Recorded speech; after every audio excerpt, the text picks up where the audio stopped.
October 12, 1943. A gray morning in the small French town of Saint-Étienne.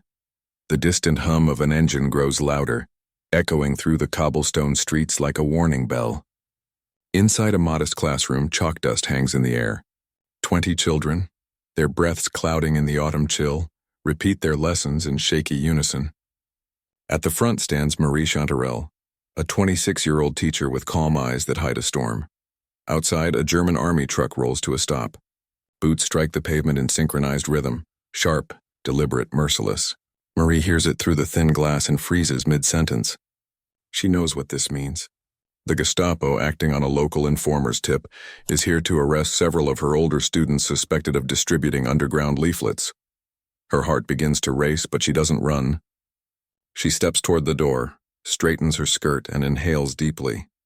The hallway light spills in as the first soldier pushes the door open, his rifle at the ready. You can almost hear her heartbeat as their eyes meet. Marie steps into the doorway, her frame small but unwavering, a single barrier between 20 terrified children and armed men.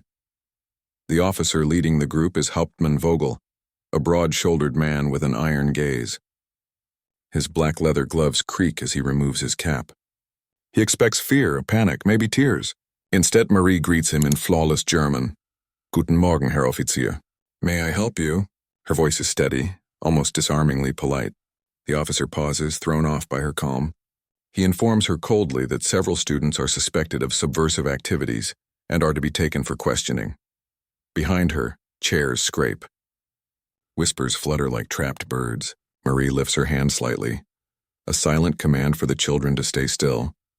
She steps forward, just enough to fill the doorway completely. These are children, she says firmly.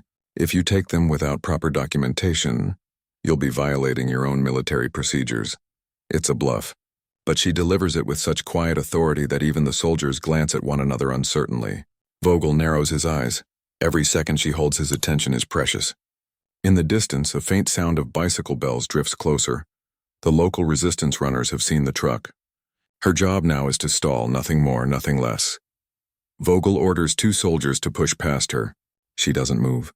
Instead, she lowers her voice to a soft, almost maternal tone. Would you frighten children with guns? In front of your own men? The insult is subtle, laced with dignity. It lands. Vogel, aware of the watching soldiers, hesitates. 30 seconds. Then a minute outside, the crunch of gravel. A resistance member disguised as a delivery man has arrived, slipping a coded message to a sympathetic neighbor. Reinforcements are moving into position. Marie keeps talking about school regulations, about paperwork, about the Kommandantur, anything to buy time. Her calm voice fills the corridor. A shield against the rifles, then a whistle from outside. Vogel turns sharply. Around the corner, 2 resistance fighters emerge, blending into the street crowd but armed with quiet determination. The soldiers sense something. Vogel barks an order. Marie doesn't flinch. She meets his gaze and with quiet defiance says, "You will leave empty-handed." For a heartbeat, it seems the world holds its breath. Vogel curses under his breath, weighing the risk. A narrow street. Growing onlookers. Unknown resistance numbers. He signals his men back. The boots retreat in formation, their departure as sudden as their arrival. The truck roars away, leaving only a fading echo. Inside, the children remain frozen, until one of the younger girls begins to cry softly. Marie exhales, her knees trembling for the first time. She leans against the doorway that just moments ago stood between innocence and horror. Word of her defiance spreads quietly through the town. In occupied France, such acts carry a price.